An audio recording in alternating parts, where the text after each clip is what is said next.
What it do? What it do? What it fucking do? It is your boy Andrew Schultz, aka Mr. Goody Two Shoes. Here with Talk Shit or Get Off the Pod, and who are we with as always? It's the old man Huggy, Joseph Huggins himself. Welcome, motherfucker.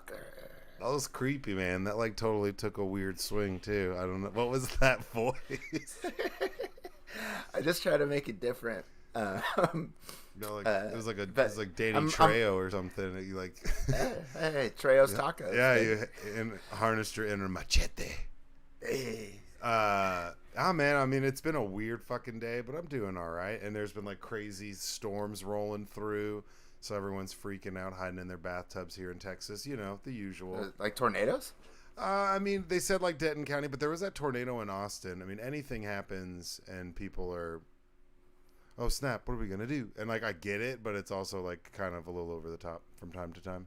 Dude, tornadoes scare the shit out of me. Tornadoes are. I'll take an earthquake all day. That's why screenplayers listen to the other podcasts. Bill Paxton, man, the ghost of Bill Paxton will come save you, dude. If I was in a twister, I don't know what I would do, and I'd probably yell out my mom's name, help, please, mom, Bill Paxton. He would come out somewhere. Maybe Helen Hunt. That would probably happen. Hopefully Helen Hunt. It's my shorty. Yeah, mad about you. All right, y'all. So we're here for episode 32. Yes. Of Talk Shit or Get Off the Pod. In case y'all didn't tune in or haven't listened yet, Screenplayers, yes, the other podcast that we have, Joseph and I, about movies. This one, first episode's about Lethal Weapon 1 and 2. Might be broken up into episode 1 and 2. However, we'll drop them at the same time. Yeah. Available now on YouTube, and then will be published on Spotify, Apple, Google, all the streaming platforms shortly for the audio. And as we do, let's get it cracking with some therapy questions. Hold on. I gotta ask, okay? Okay. I gotta ask because I had a rough day. Your day got rougher in the past. Are you doing all right? I mean, that blew my mind. I was talking shit to someone. I was like, "Oh man, what?" Okay, well, I mean, I think that's a topic, so we'll hold off. Yeah, I got you. Okay. I'll let you. We'll wait, but I hope you're okay, man. And I'm here. We're talking about the NCAA championship. Yeah, it got tough, and so we're recording just minutes after this game has ended, and my wallet's hurting right now. But let's get into the therapy questions first, just to get the icebreaker going. Yes. All right. Interesting therapy questions this week, by the way. I think so, yeah. I searched out for these. So, therapy question number 1, Joseph. A building is burning. You have time to either save a child trapped inside the building or a valuable painting, which you would then sell using the money to save 20 children from starvation. What should you do and why? I mean, I think you save the kid. You got to save the kid. If I'm stealing a painting, if I'm ignoring a child, someone else is going to be like, hey, that guy who ran out with the painting, he could have saved that kid. There's no way that you don't get some sort of fallout from running out with the painting. And I feel like you would sell it and try to sell it and then save these starving kids out of shame. You got to save that. You got to save the baby, man. You got to go save that one kid. You could ride that wave and start a campaign and a charity to save other kids or something. I don't know. That's true. I thought about this. I did too. I asked around after I put this in the notes what other people would do. So kids in there, paintings in there. You could save, because we did have a similar question when I had my boy Austin as one of the guests back in, it was episode 17, and it was, would you kill 10 people to save 100? And so this is kind of similar to that, but a new element of stealing the painting, but then selling it to save 20 kids instead of just the one. Well, and these kids are starving. They're not about to be burned. I mean, I'm assuming this kid's alive, so you're saving a kid. So there's a kid that's alive that's about to burn to death. and you're gonna steal like a Van Gogh or something off the wall. I don't know, man. That's just like that's some wild shit. You're gonna get pushback. There's gonna be like security. Like, am I getting away with stealing this painting? Yes. I don't know, man. I just don't think I mean, okay. I couldn't care. I couldn't bear that. I couldn't bear the weight of that, man. That would fuck me up for life. I'd be fucked up for life. Yeah. So a couple things here that are relatable on both ends. There was a friend of ours in South Lake, Texas, as we always talk about, whose dad had 2 Picassos on the wall, and me and a couple of the boys plotted on stealing them, and went as far to roll up to the house thinking we were going to steal them, and then we didn't. I forget why. Because it's a horrible idea. But I thought about it later, and I'm like, well, okay, we got the Picassos, then what? Who do we sell them to? You know, like I don't have like contacts on the black market. Like, yeah, dude, art. You're gonna be like going to the South Lake Country Club, seeing if somebody else who can afford to buy it wants to buy it. And what's fucked is somebody might. They'd be like, yeah, give me that.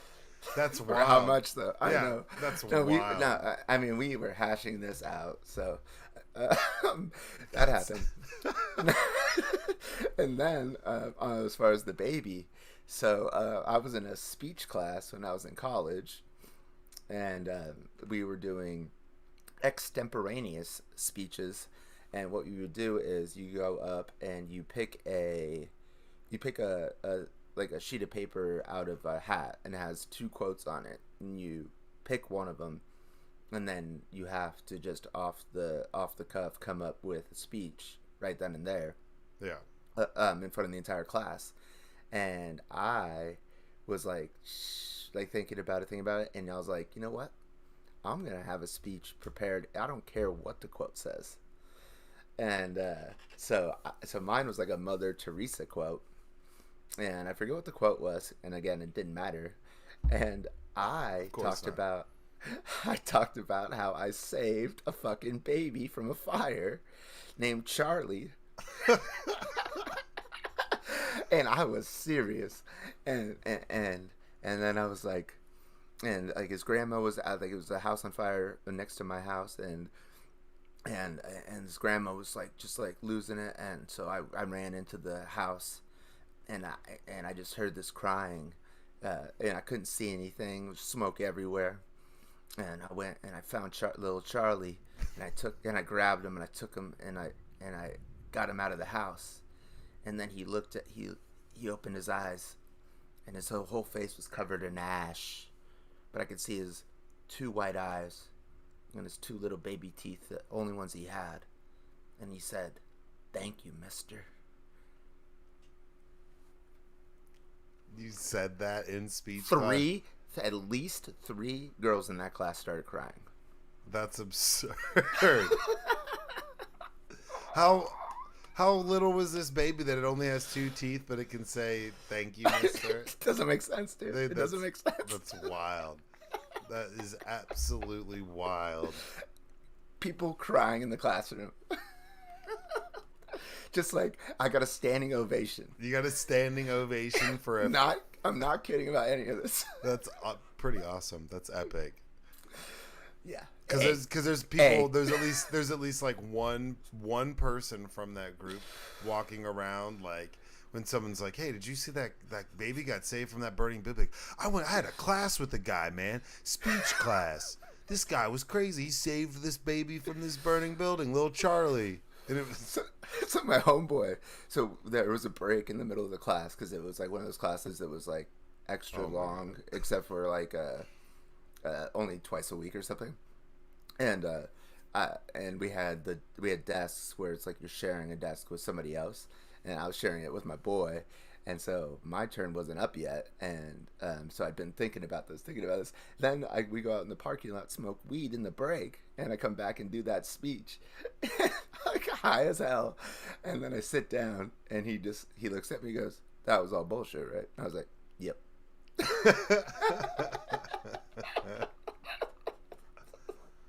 So he knew. I don't have any tale that epic. That's ridiculous. Well, just make it your own, bro. Yeah, I mean, now it is I your guess tale. I've never been in a situation where I've like been able to tell a story about a baby from a burning building.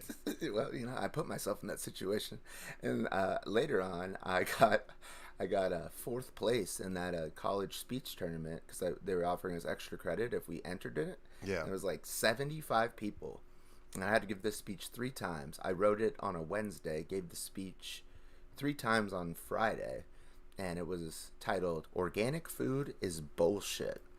And then my opening line was, just like what it needs to grow, because organic food grows in manure, organic food is bullshit. And so then after we gave like our round of speeches, like I said, like 75 people entered in it.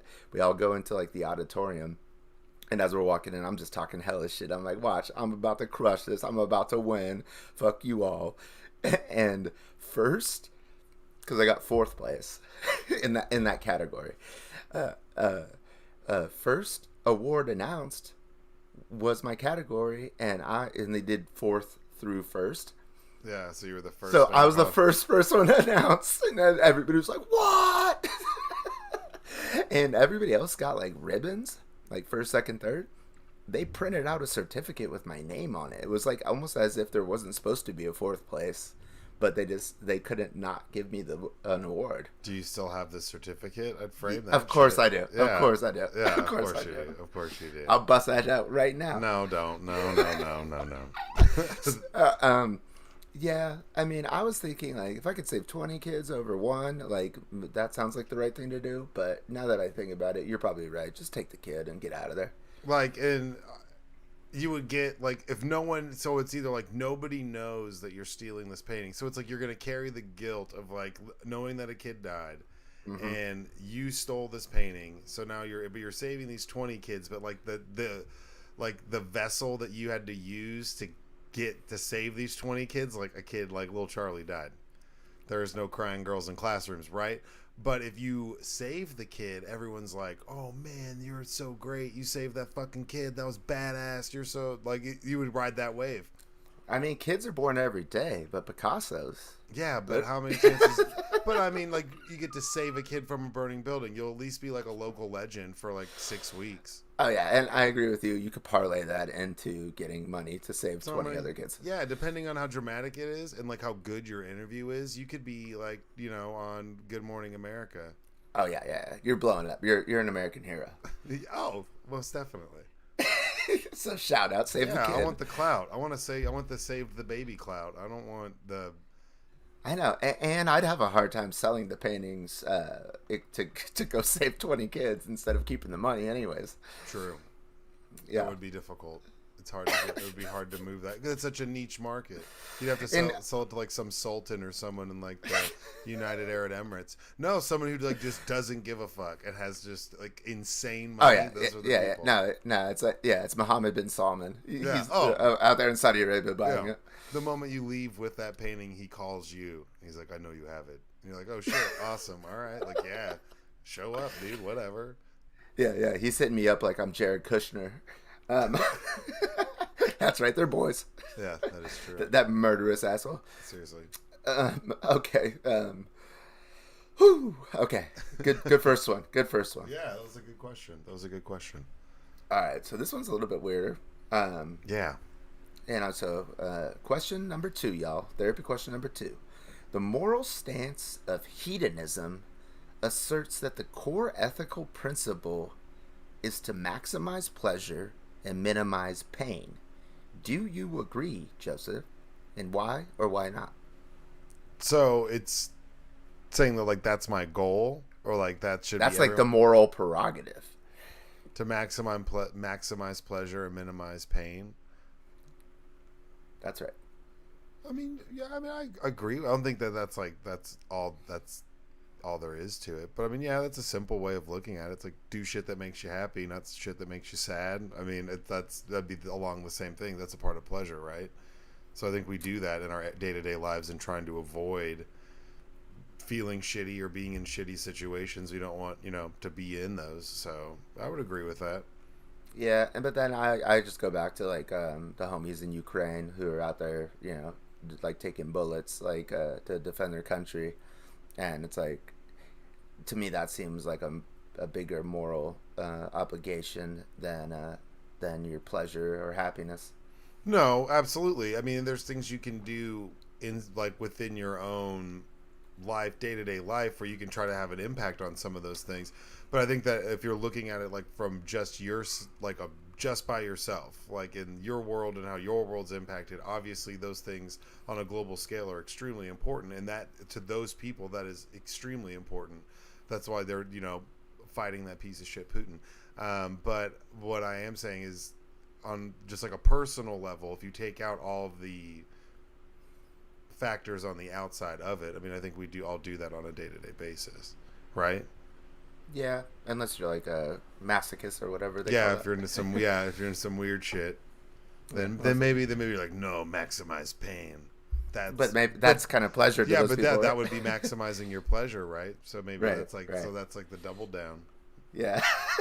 It's the double You're down. getting both. You're That's getting like both. getting. Do you remember the double down from KFC where it was like 2 fried pieces of chicken with bacon and cheese? It was like a sandwich with Like, chicken on the out as the buns. yeah, yeah, It's yeah. called the it's called the double down. Shout out Yeah, the shout out the KFC. Colonel. The Yeah, Colonel. bring that back, Colonel. Come on, bro. Come on, dog. Bring that shit back. Popeye's kicking your ass, and they have been for a grip. Yeah. Straight up. It's true. I mean, Chicken Express though. Oh, bruh. Chicken Express. If people don't know about it, I'm like, get out of here. How have you never heard of Chicken Express? It's literally I mean, I would never have heard about it if crack in a I yellow never went box. to Texas. yeah, Yeah. crack in a yellow box with little pebbled pieces of ice. Shout out Chicken Express. All right. Cut us a check. Let's quickly move on to therapy question number 3. Sorry, man. I want. Free No, Chicken no, Express. seriously, cut us a check. Yeah, for I want sure. free chicken. I want free Chicken Express, man. And I might steal that dragon statue. Ooh. Okay, therapy question number 3. Let's keep it extra dark. Dark meat from Chicken Express. Should the death penalty be legal? Why? Or why not? Well, the death penalty isn't perfect, so there's no like innocent people have been executed via the death penalty. So like, do I think it should exist? No. I had this like, oh my god, like week-long argument with an old girlfriend way back in the day about this, because my stance was, I was like, I don't agree with it, but like it's hard for me to disagree with a family when they're like, hey, I think that I want that person to be gone, like, so I don't agree with it, but I can understand why people would want that to be the punishment for someone who's taken someone from them, Yeah. So I also had an argument with my previous girlfriend, but it was in reverse. I fully believe in it, specifically for treason. But also, which this probably counts, that the Supreme Court just implemented the death penalty in federal cases, specifically for the Boston Marathon bomber that didn't die, one of the brothers. Yeah. So that guy's on death row now, and I mean, the argument, like, that the logical argument or practical argument would be that it just costs a shit ton of money, to go through all the appeals and all this, and that also you don't always get it right. So I understand that, but do people deserve the death penalty for turning against this country? I think so. Well, I mean, and that's where you can just get into the whole criminal justice system in general and talk about the uneven amount, like the awkward and very confusing punishments that are handed out, and how disproportionate they are when it comes to there's people who were locked up for forever for having like a pound of weed and driving around in a car. Yeah. And then there's like if you watch the whole first season of To Catch a Predator with Chris Hansen, like none of those guys even got arrested. Like the cops weren't even there; they were just on TV. So like maybe somebody saw that at work. Like it's very interesting how punishments are handed out. I don't the fact that there could be a margin of error. I'm like, But I can see why someone would be like, yeah, no, like I want justice. I want him to be gone because, you know, whoever is gone. I totally or like, her, or her, whoever it is, or they. But I mean, I just in the sense that I can't disagree with that person because I'm not in that person's shoes and I can't tell that person how to feel. And if I I don't know, like I might feel the exact same way. Yeah, and what's also crazy is, so a lot of the companies that make the cocktail of drugs that they inject in people whenever they are serving out the death penalty, those companies have stopped making those. Yeah, so they can't even do it anymore. And now they've like re-implemented firing squads in some of these Republican states, like I think Oklahoma. I don't want to besmirch any state, but I mean, I know it's a few states that now it's a firing squad. And then think about like the people who are in that firing squad who have to kill that person. Like that's got to be taxing. Well, they give them all a blank, or right. they give except for one person. One person. Everyone else has a blank now. But you don't know, so that's the whole point. So now all of you are traumatized. Yeah. I was having an argument with someone about this because they were like, they're not out of those drugs. I was like, no, like they are. They are. Like, yeah. Like, and so they've like tried to make new cocktails and do all sorts of different stuff that like don't work, and then it's like torturing. Yeah, like torturing this person. It's like I mean, and you know, say whatever you want to say about these people. Like it's supposed to be like humane and just like putting them like basically to sleep. It's not supposed to like torture them. That you know. Yeah, it's and I found out that like one of them is this is like 3 different drugs, and one of them paralyzes the person, not because that's like the humane thing to do. It's so that it doesn't freak everybody else out. Yeah, it's so that like the people watching, because there's people in the room. So right. They have a room full of people watching. I mean, it's a grimy business. Oh yeah, I mean, I can't. I'm afraid. I wouldn't say afraid, but I remember being a kid. And do you remember that movie, Fallen, with Denzel Washington? And that guy gets the gas chamber and he's singing that song like "Time is on my side," and he's like a spirit and he passed. Oh my god! If you haven't seen it, that movie is freaky. Absolutely insane. And this guy, I don't know if I want to see it. They like execute him, and then his ghost like passes on, and he just like can go through bodies. So there's this part where Denzel's like in the street, and this guy just keeps touching different people, and he's talking to him from like a woman, and then an old lady, and then this little kid, and it's all this like murderer. And he figured out it's like some Chucky meets I don't know, but it'll mess you up. So then I saw that as a kid on accident, and then I'm like, nah, I'm good. Like I don't think we should put anybody to death. Like they might come back. Denzel, save me. Yeah, I don't know if it's like a deterrent, because I think that's the whole point of it, right? Is to deter people from doing like heinous things. There's like you could get the death penalty. I don't know about that. To me, it's like, if you commit treason, I don't care if it's a deterrent or not. This is just what it is, dude. You have to pay the price. Yeah, I mean, we've had people convicted of treason. I can't remember his name. There was that one. Benedict Arnold. Well, Benedict Arnold, and that's who was like an American hero. Yeah, until he wasn't. Yeah.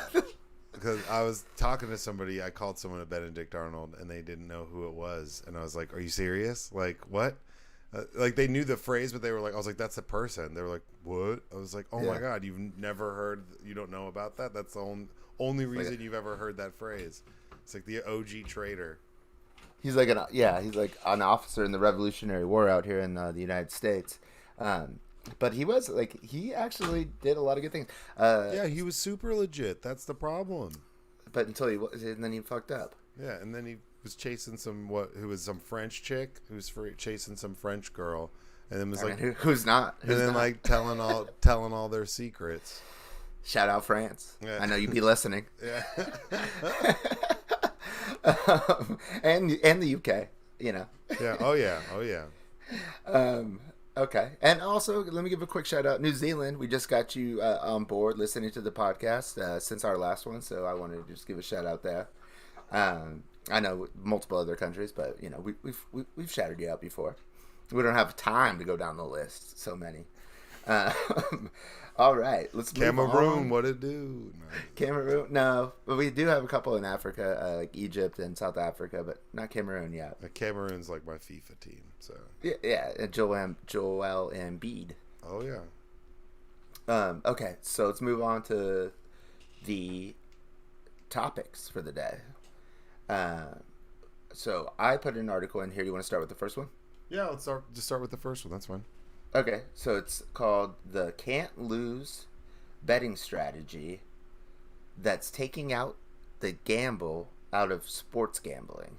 And the subtitle is Caesars, DraftKings, FanDuel, and others have been handing out untold millions in sign-up bonuses. So this is like where you first sign up to use the platform to gamble on sports. And they give you like a welcome bonus is what they call it typically. And it's like they'll match however much money you put in and give you that amount. And so then the rest of the subtitle is coupon clipping types are playing them against each other to make risk-free bets. Did you read this? This is from real quick, our favorites, Bloomberg Business Week. Bloomberg by Keith Romer. Good old Bloomberg. I did read it, and it was interesting. This Dave, this 34-year-old guy, and how they were doing. They started out not just doing it on necessarily sports betting. They were like doing all sorts of types of coupon clipping, signing up for credit cards and getting like bonuses and bonus miles and bonus points. They signed up for like what did it say, like 100 accounts or something crazy like that. And then that was like for credit cards. Yeah, just for credit cards. I mean, this dude is like definitely thinking outside the box. But they signed up for 100 credit cards and they paid for a 6-week, 13-country honeymoon entirely on points and miles. Yeah. What? Straight up. That is amazing. And see, and I've done some of these bettings where like you put in like $1,000 and they match like $500 or they'll match up to whatever, Right. I think whenever I originally signed up for Robinhood, they were like, here's $100. Well, whatever. I mean, it is gambling, I guess. Yeah, I bought Doge with it. So that was okay. But it's interesting that so now that like sports gambling has become so normalized. It's not like I need to go to my bookie down the street to bet on the football games. You can do that. Like it's all from your phone. I feel like the house is obviously not losing, but the odds are way numerically, statistically, there's so many people that are able to do this and come up with these different schemes or plans or corner cuts or make sure, they sign up. I could sign up. I could take $500 right now and then just drop it all in 5 different betting apps and get some sort of cash back, some sort of cash match, and then play just a bunch of crazy ass parlay. How many crazy parlay pictures of people's stuff have you seen? And they're always on a phone screen. I've done them. I know you have, but that's what I'm saying. Like it's become so but commonplace. Not with the match bonus, like with my own money. Oh yeah, what was it? $3,000 deposit match of a $300 site from the credit at Caesars. $1,000. But there was like some mathematical way that they could figure out, like if you bet on this one team and then hedge it with betting on the other team in this particular game, then mathematically you will not lose any money. And then all of a sudden you just take the money they just gave you and you just do that on a scale, and then now you're like just cashing in. Yeah, it said that he figured out how to make $7,000 guaranteed from these sign-up offers. Depending on how the bets play out, you'll need anywhere from 9,250 to 15,750 to do this. The size of the winning scales with the size of the bets. If you don't have that much to commit, just put 7,000. Yeah. He's just basically saying if you could put in $7,000, you can walk away with a shit ton of money. Yeah, and but a lot of times with these bonuses, you have to like bet a certain amount in order for it to clear. So I think that's kind of what they were saying. Yeah, is that no matter what, you weren't going to lose like all of it, and then it would clear, and then you just had that money, and then you just do it multiple times. I don't know. To me, that stresses me out. I'd much rather just use my own knowledge and gamble. So here he opened up opened accounts at all four mobile sport bets operating in New York. Over a 3-day weekend, he made a series of bets that escalated in size, culminating in a wager north of 11,000 with Caesars on National Hockey League, on the NHL's Dallas Stars to defeat the Montreal Canadiens, and he hedged it with a $5,000 risk-free bet from DraftKings on Montreal. Smart. But also that's crazy. I would have so much anxiety. Me too. I like, yeah, even though it's like a risk-free bet, I'm like, I don't think so. Like, I'll just stick to my normal betting. How much money did you have to, like, did he lose to figure out that he had the ability to do this? Well, he said that he had only bet one time on sports, and it was like on Josh Allen, who's the quarterback of the Buffalo Bills. Yeah. Like to like get a certain amount of like passing yards, and like he missed it by like 10 yards. Oh. And so he lost his first one. And then he went to like a conference and figured this like little scheme out, which is not illegal. Yeah, it's not. It's just crazy. That's just like loophole city. That's smart though. I know, but he was also like, like getting coupons like at the grocery store and like the cashback bonuses like from the credit cards or whatever. Yeah, he's smart. Yeah, like some Rain Man shit. Seems like it takes a lot of effort. Yeah, but I mean, if you're cashing out like that, it's obviously worth it, and at least he's using his powers for good and not evil. Because somebody who can figure out something like this and like put in the time and effort, if he wanted to like scam people, he could easily be scamming people. Oh yeah, for sure. Yeah, I mean, yeah, okay. But he's not. He's not. He's just using it to go like on vacation. Yeah.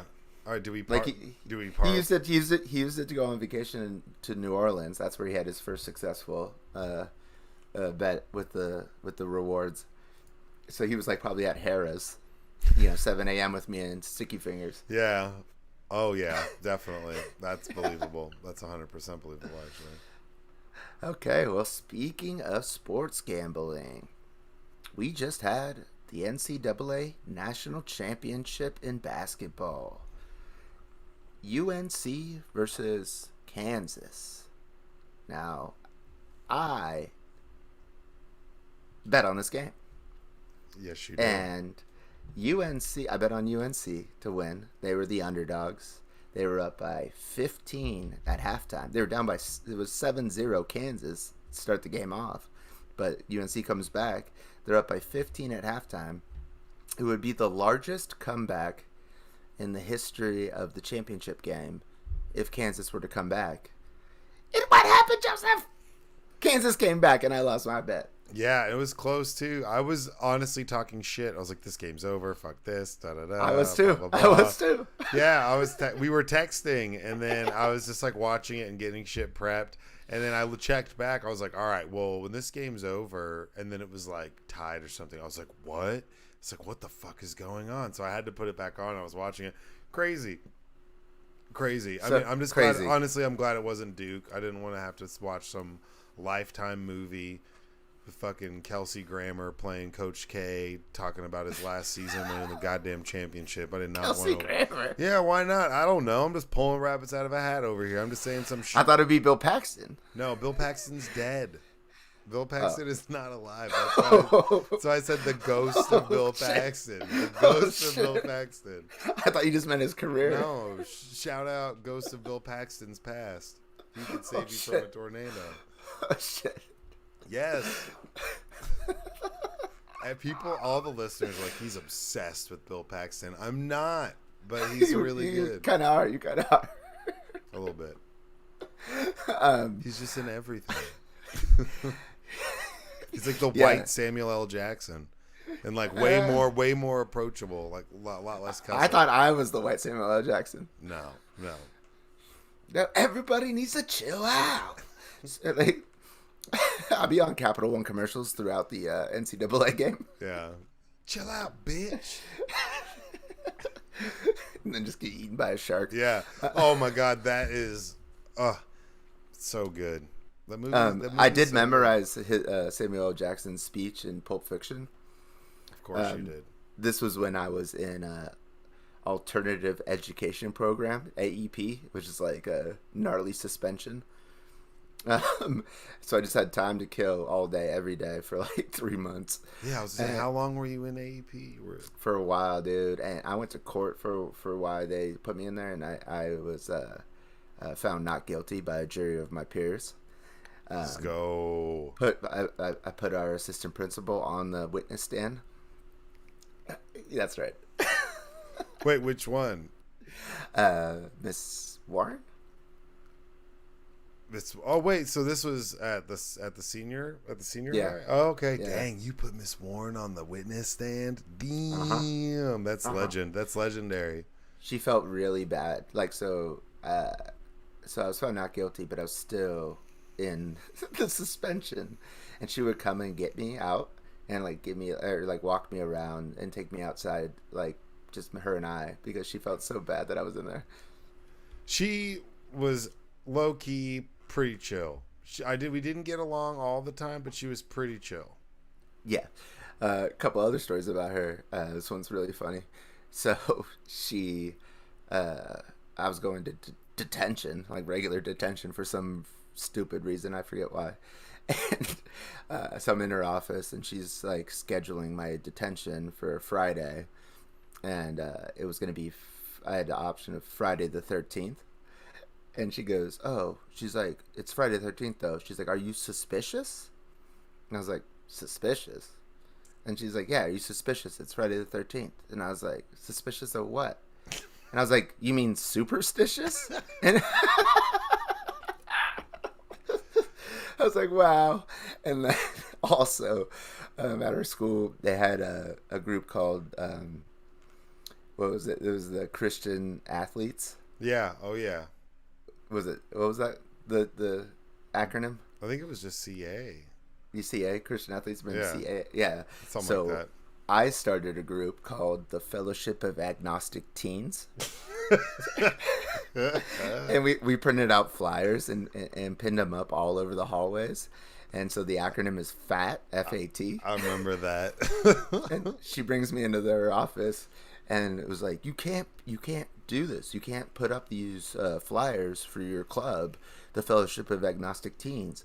Like, what if a fat person walked by and saw that? They'd be offended. I was like, what? Okay. What are you talking about? I was thinking about this the other day, just because do you remember Mr. D's class, Mr. Deffenbaugh's class, Oh, and it was D's? like, yeah, and D's? it was D's nuts? It was like we had like it was what was it? It was like tech ed or something, and we had the absolute worst class. And there was one day where we had a substitute teacher, and there was the bell for the 7th graders, and there was the bell for the 8th graders, and it went off like 20 minutes after our bell to go to class went off, and it went off again, and we were like, all right, see ya, and the whole classroom just gets up, and we're like, bye, and we all fucking jet. We all leave. Turn that light out. Yeah, that's what that guy used to say. Dude, because instead of raising your hand, you had a little light because it was tech ed. Yeah, it was tech ed. So you were like doing like flight simulator, and if I wasn't trying to make you crash, or there was a 3D printer. So this was like a 3D. There was printer. both of those. Yeah, it was like wild, like some of the technology for some junior high in the burbs of Dallas. But dude, there was rumors about him having like stashes of like porn or something like that wasn't true, but people were just like trying to come after him, like because Mr. D was a dick, but he was great. In hindsight, Mr. D might be the best teacher, but you would have this little light that you'd have to turn on so he'd come to your station, and if we would just turn it on to fuck with him. Just turn it and on.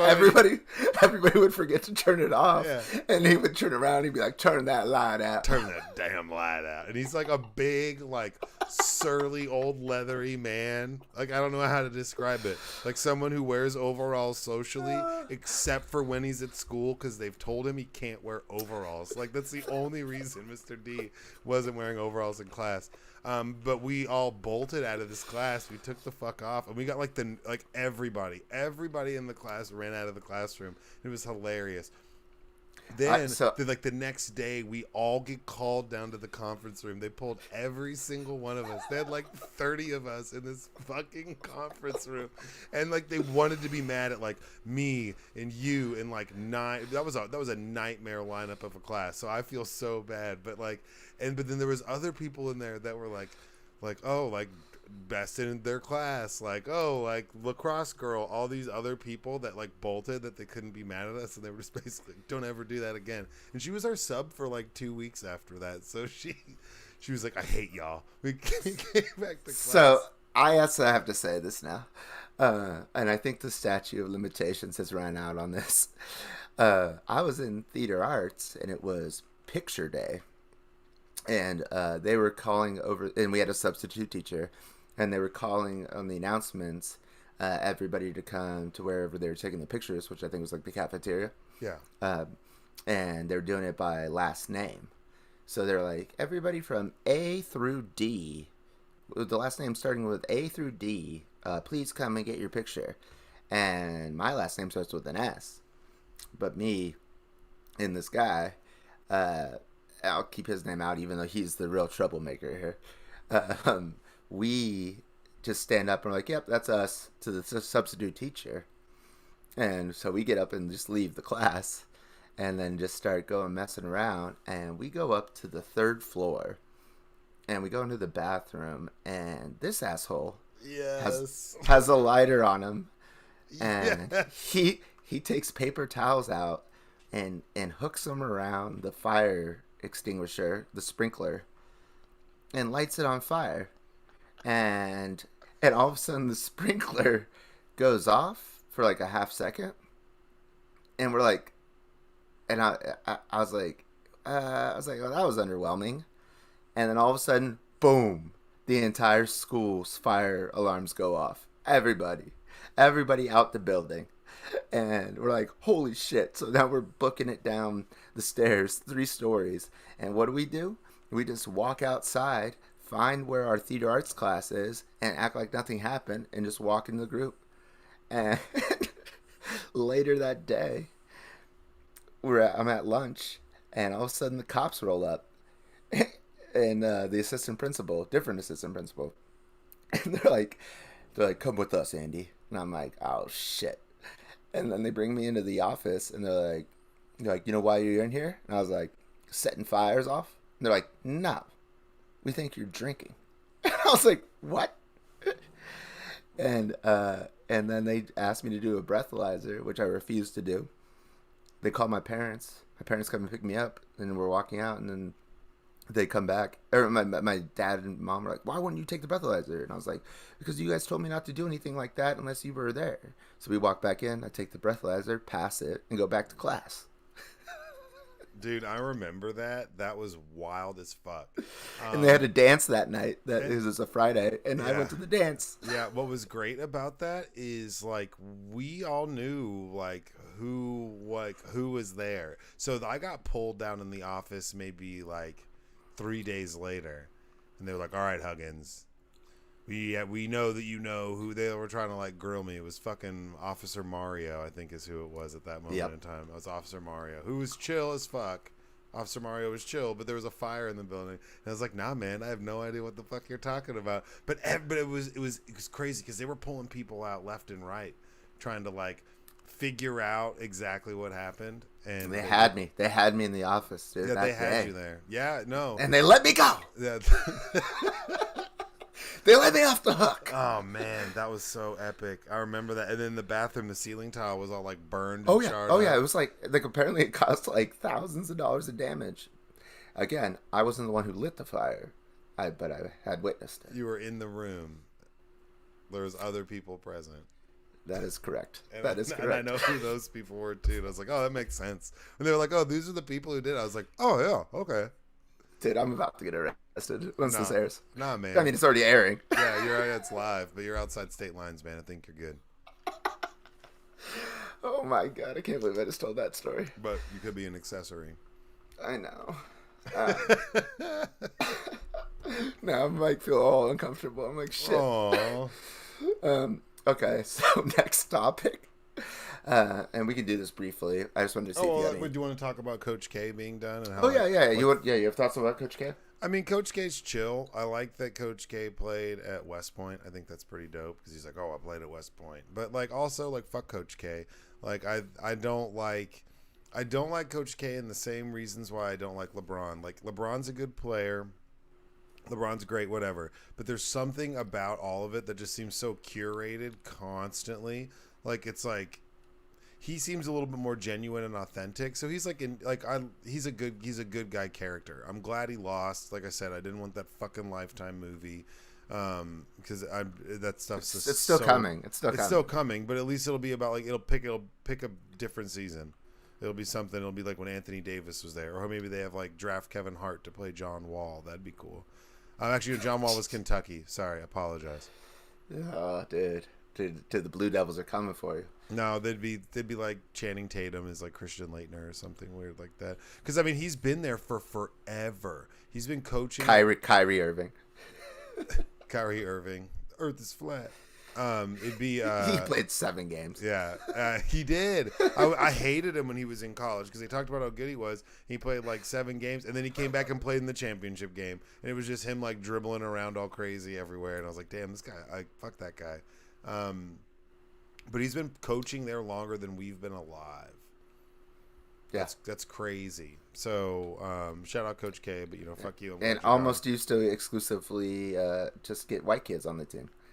No, there was always like one like light skinned dude like Grant Hill's like, hey, what's up? Like a token black guy. Yeah, I mean, unless like I think the darkest dude that ever played for him was probably like Dang. There was Luol Deng, and then maybe Elton Brand. Other than that, it's like Grant Hill, Vince Carter. Like although Vince Carter looked more black. No, wait, was Vince Carter at Duke or at UNC? I think he's UNC. I don't know. I get him confused.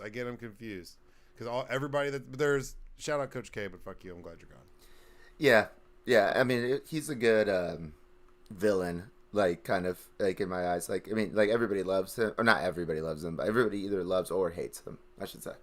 Yeah, I mean they hate him, but he's not like a Bill Belichick where you hate him because he's just like a dick and like wears crop top hoodies all the time. Like he's like a nice guy. So if you don't like him, it's because he's so nice, Like it's he's just all about excellence. Like call someone a bitch. Like I want to hear you call somebody a bitch, and then I'll be like, all right, yeah, He's almost serial killer-esque. Like where it's like, what's going on here, bro? Why are you so perfect? And not to bring up, but we've seen other long tenured. Like I can think of a most recent long tenured coach who coached a college football team out of Pennsylvania, who had like this image, and that totally went to shit. So I mean, like why you gotta come out Penn State, bro? Well, I'm not coming out. I'm just saying that Joe Paterno was a really good coach and was there for forever, and it like all. Like that next thing we know, he's like a shit house went up in flames. Yeah, he's a huge piece of shit. Yeah, I know. Okay, God damn it. He is. Sorry. I know, but we just compared Joe Paterno to Coach K. Well, no, I'm just saying, like one of them is the good guy, one of them is like the polar opposite bad guy. Like Coach K is like squeaky clean and has done like everything right. And like what I do like is he might have not have developed like a ton of like superstar talent people, but the way that he's created so many great role players and people that have like found their niche in the NBA, that he's like helped a lot of other people who might not make it there or get a shot on another team. He like develops everybody who plays for him. I was gonna say he's kind of like Nick Saban, but like as far as like quarterbacks, like Nick Saban, like there's no Alabama quarterbacks that are balling. Like Mac Jones. Mac Jones looks good. And hey, man, shout out Greg McElroy. Come on, man. No, shout out our boy. Yeah, Greg McElroy went to our high school, but he was out of the league real quick. Yeah, but he also had the highest Wonderlic score in the history of the NFL. Oh, yeah, he's a Rhodes Scholar. Yeah, no, he's like a genius. And now he's working for the ESPN. But, I mean, but he always also had, like, villains that you could hate. Like, he had a Greg Paulus. He had a Christian Laettner. He had a J.J. Redick, where there was always, you didn't necessarily hate. If you didn't hate Coach K, there was someone on the team that you would hate. And I love J.J. Redick now. Oh, J.J. Redick now is so chill. I'm like, he's just like smoking weed all day. You know it. He is. Yeah. You know he is. He's just crushing life. Yeah, absolutely. Retiring was the best decision he made because now he's just killing it on ESPN. And for the Ringer. Yeah, he's crushing it. Yeah. Okay. Next topic, and again we could do this briefly, but I gotta give him a shout out. The Masters, which is the preeminent golf tournament for the PGA. Is happening. Starts, so they do like a little like par 3 tournament on Wednesday, and then Thursday it begins. It's a 4-day event out in Augusta, Georgia, and Tiger Woods, who I think barely a year ago was in a gnarly car accident out here in California, crushed his ankle. They were worried about him even walking again. Is going to play in the goddamn Masters. Well, he said it's like game time decision, which is funny. Whenever they talk about like golf, like it's a game time decision for him. Hey, this is a big deal, and I bet on it every year. I'm sure. I'm sure you do. To much success. Much success. All right. Well, hopefully you rebound this year. Well, okay. So I got to give you this one real quick. So I always do this bet, and we're doing it again this year. It's me and 2 other guys, and we bet on. We pick like 3-4 golfers, and the odds are so great because it's like a bunch of people golfing, so you don't really, it's hard to like get it right. And we do this on all the major golf tournaments, so there's like 4 of them, and we've won like big money before. But this one year, a couple years, it was when Tiger Woods just won it like 4 years ago, 3 years ago, and he won the Masters. However, we're talking about who we're going to bet on, and my buddy was saying he wanted to bet on Tiger, and everybody wants to bet on Tiger. So I was like, fuck that. He's not going to win. We're not going to get good odds. I vetoed it, and he won. Damn. Next year, not even the next year, next tournament, it's the British Open out in Northern Ireland, and our one buddy who's always betting with us decides he doesn't want to bet. The Quant, and me and Figure bet on Shane Lowry, the Irishman, because I was like, we got to get an Irishman in here. He was talking about Shane Lowry, and I was like, come up into Northern Ireland and just show these clowns what time it is. And he fucking was like a huge underdog, and we won like fucking thousands of dollars, and the Quant didn't get in. So you didn't get any of it. So you vetoed his bet, and then he backed out on the other bet that you recouped. That's right. Damn, I'd be fucking so mad at you, dude. I'd be so fucking pissed off if you did that to me. I'm sorry, Quant.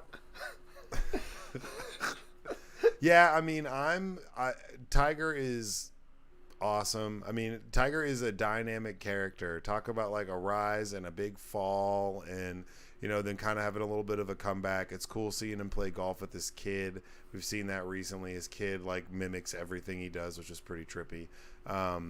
Yeah, I mean, it's great. It's good for golf. I mean, I know we've been hearing that for forever, but when Tiger's playing, it's good for golf. Ratings are up. More people pay attention.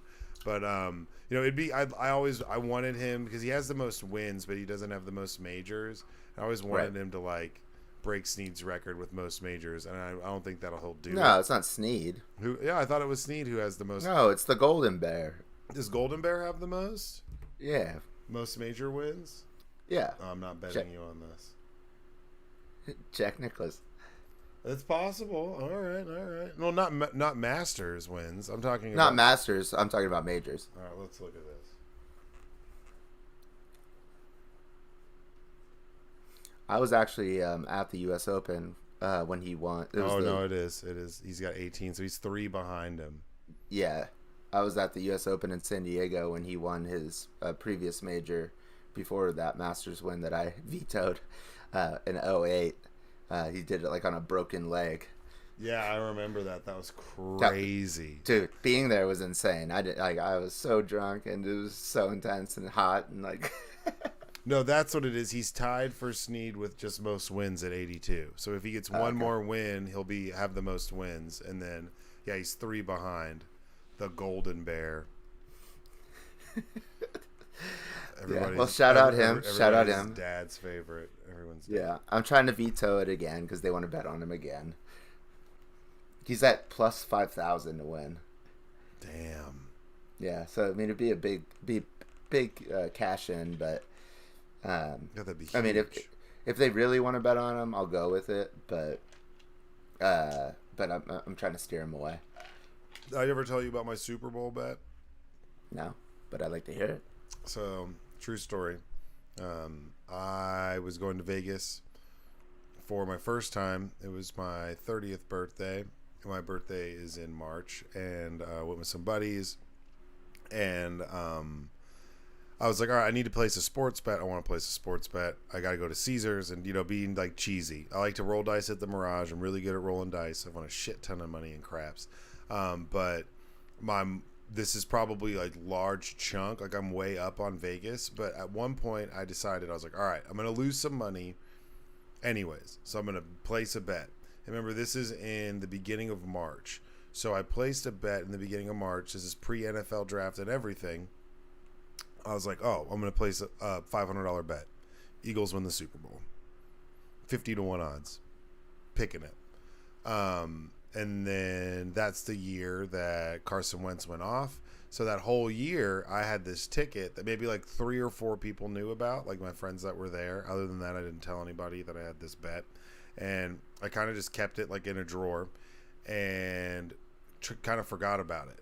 I knew it was there, but I didn't talk about it, didn't think about it. And then the season started, and the Eagles were on fucking fire. This is the year this is the past, so you know the result of the story. But that season for me was crazy because we were on fire, we were killing it, and then Wentz blows his knee out, and I'm like, oh my God. And his vagina. Yeah, and it took so long because by the time they played the Super Bowl on like February 5th or something, I'd placed that bet like literally a year ago and sat on that ticket. So whenever we sat there and watched, I was watching the Super Bowl. I was living in Denver with a bunch of my buddies. It was actually probably the best Super Bowl party I ever went to. I was really good friends with a bunch of these realtors and this gay married couple. They were hilarious, and they would always have the best parties. And I'm telling you, these two dudes had like the best spread. I was drinking like Stella ciders, and they had like fondue. It was like the best catered Super Bowl party I've ever been to. And they were all Broncos fans, and we won the game. When the game ended, I was like freaking out. And like in the corner, and they were like, what? And I just kind of was like, oh my God, I just won, because it was 50-1 odds, and I put $500 down. So I think I won. Jesus. So I won. So then like maybe 4 months later, I flew out. I wanted to fly out and get it. I didn't want to I was like, nope, I'm going to turn in my ticket. And I made the guys I went with originally wanted to go, and I refused. I didn't tell anybody when I went to go to Vegas because I didn't want to spend it. I went there for literally half a day. I landed, went there, picked it up, and left because I didn't want to spend any of it. Yeah. But it was it was the craziest shit ever. So when we won the Super Bowl, I was freaking the fuck out because I was just holy shit. Yeah, for 2 reasons. Number one, because we won, and then also because I just cashed out on this huge payday. I mean, I put $500 down on it. Was it $25,000? Yeah.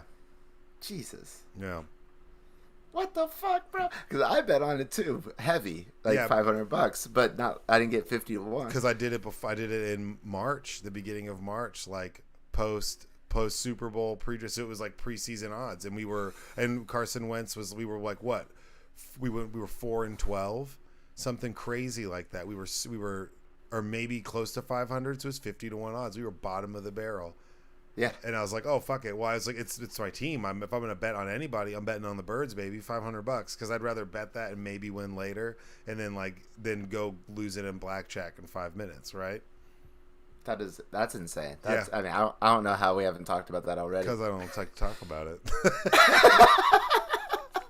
Because I won $25,000 on a Super Bowl bet.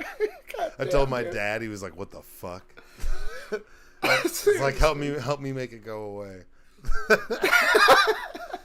I was I called him. I was like, so what? I was like, what a legend. I was like, Dad, what can I do with this to make this go the fuck away? I don't know what the fuck to do with it. I don't want to pay taxes on it.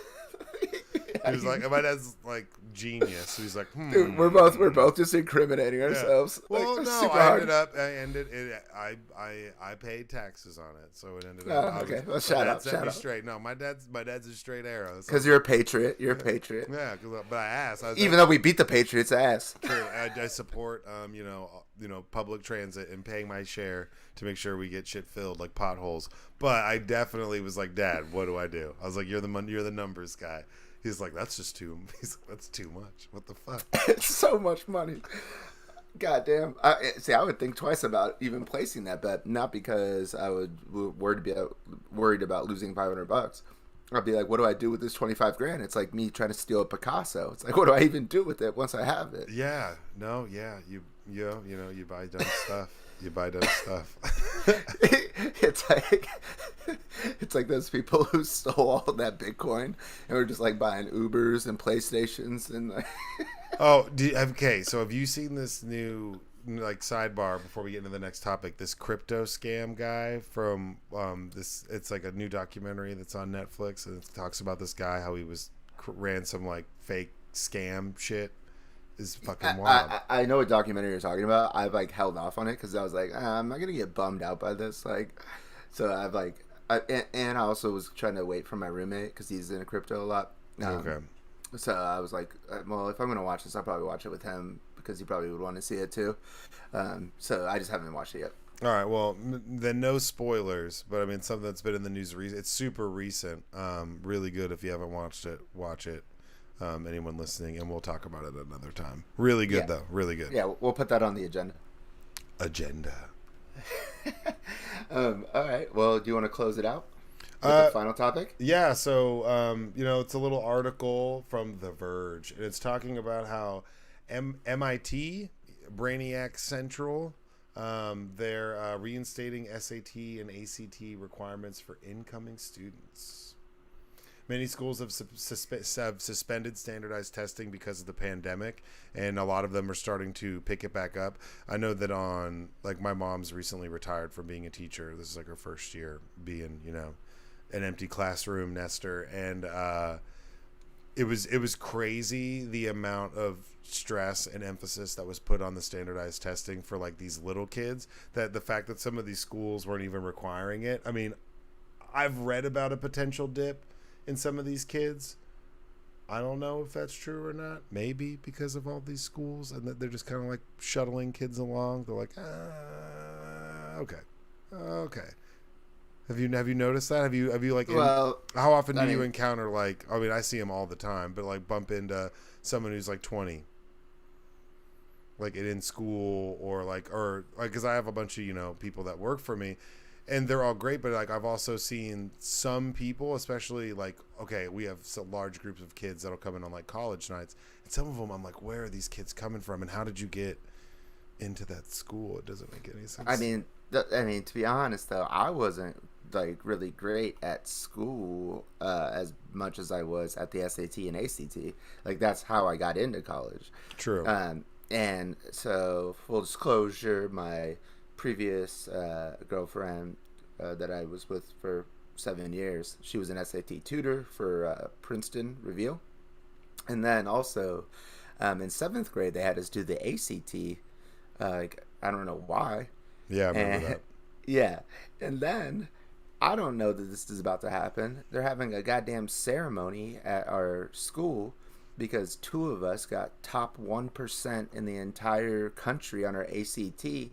And who was one of the 2? It was me. And I'm wearing it says porn star across my shirt. It's a skateboarding company. And there's parents there. And they called me up in front of the entire school, all the principals, all our coaches, and to accept this award. Where did it come from? Duke University. Oh, and Coach K. I used to put this on my goddamn resume. and I got invited out to Duke for like a ceremony. And all that happened to me that day afterwards was every single principal, again, getting in trouble. Every single coach that we had came up to me individually to be like, what the fuck? Why are you wearing this shirt? And it's like, I've been wearing it all day. I've worn it multiple times. Nobody's ever said shit to me. I remember that vividly. And our principal, the actual principal, he's like, this is just a disgrace. They made my mom come. Like, they didn't even invite my mom to the goddamn ceremony, even though I'm the one getting the award, even though there's other parents there, to go get me a new shirt. And I'm like, okay, whatever. And then I get injured playing hockey, and I've got stitches, like, across my chin, like, right here, like 45 of them. And remember, we had the policy no beards. Yeah. So you had to shave your sideburns and beard if you're a guy or gal, to a certain extent, like by your earlobe or something. Yeah. And if it was past that, you had to go shave. And this was like just like all the time. I'd be getting called out of class to shave. However, now I've got stitches, so I can't shave. And the principal comes up to me and he's pissed off about the porn star shirt, and he's like, you need to shave. And I was like, I can't. I have stitches on my chin. And then he's like, oh well, if that's the case, you need a doctor's note. So I literally go to the goddamn doctor, and he's like, my doctor's looking at me like I'm fucking crazy. He's like, are you serious? And he's like, yeah, here's a note that you don't have to shave over your stitches. And I come back the next day, I bring it to him, and he goes, you're always pushing the limits, Schultz. You're always pushing the fucking limits. I'm like, oh, what are you talking about, dude? I'm sorry that I'm good at the ACT. But back to the ACT, they have a science section in it. And when we took it in 7th grade, I read the first question or two of the science section and had no idea what the fuck they're talking about. And you're not supposed to. It's supposed to be for when you're a senior. It's for like yeah, but young adults. But the way it works is like you get like so I closed the test booklet and randomly filled out the Scantron and got top 1% in the country. That's pretty epic. No, I mean, I'd say that there's been a drop off because there's been a lot of isolation for some people that have been going into school, less socialization. Some schools are going all online, and I'm not sitting here saying that like, oh, the world is adapting and things are changing. And if you helped create Zoom or like owned a bunch of Zoom stock, you made a shit ton of money in the past 2 years because of schools using it. But I mean, I think that for a school like MIT to be doing that makes sense. Like, but I don't know. Sometimes I rue for the future when I just think about like the direction that we're heading and the less interaction that we have in general. I think that it's made younger people less well equipped for interacting in a large social environment because college is a social environment. I mean, I know I'm kind of off the topic of standardized testing, but I mean, I feel like waiving those is an example of them just kind of getting a pass or people getting a pass, not having to do something because they're not having the interaction and getting what they need and information to be able to take it in the first place. You can't hold these kids back for 3 years because of COVID. You're just going to have to advance them. No kid left behind. Yeah, no child left behind. You're George W. Bush's shit. True, but also okay. So in this article, it said that they were reducing the amount of time from 3 hours to 2 hours that you get to take the test, but that you get more time per question. And I was like, what does that even like? Is this a standardized test and you guys failed? How does that make sense if you're reducing it an hour, like a third of the time, but you get more time per question? Yeah, that doesn't make any sense. That math I know. I reread it 3 times. I was I was taking the SAT. I'm like, are you fucking like? But then you get your calculator for the math section now, which I mean, as you should, since you're gonna have it in real life. Yeah, it says that 1,800 schools made standardized test scores an optional part of their administration process. Another big problem, or in my opinion, what I've heard is so standardized tests, they were saying disproportionately isn't fair to minorities, and so basically they were saying minorities don't they could opt out, that was before the pandemic, and because it wasn't they weren't equipped enough, and I was like, this is fucked up, that's not we're doing segregation in reverse, almost yeah, I mean that's a little extreme. I don't agree with that. Yeah, so MIT mentioned in this article that they were bringing the SAT and ACT back, but that they thought that the SAT and ACT they could use the information to see if it was, affecting their minority candidates that were applying to their school, and they would be able to adjust accordingly, but only because they were taking the SAT, not because they just opted out. Just because they just didn't want to take it. That's crazy that 1,800 schools just waived it. That was not optional. If it was optional to take the ACT or SAT, so many more people would have probably gone to school. If you didn't have to take it. I wasn't going to school unless I did take it. Well, yeah, well, I know. Well, I'm saying there's some people who were fine, who didn't get into their school of choice because of their schools. strictly because get into their school of choice because of their scores. Right. So But I mean, I got into my school of choice because of my scores. Yeah. I mean, there's if you're a good test taker, if you right, then you can hit a home run on that bad boy.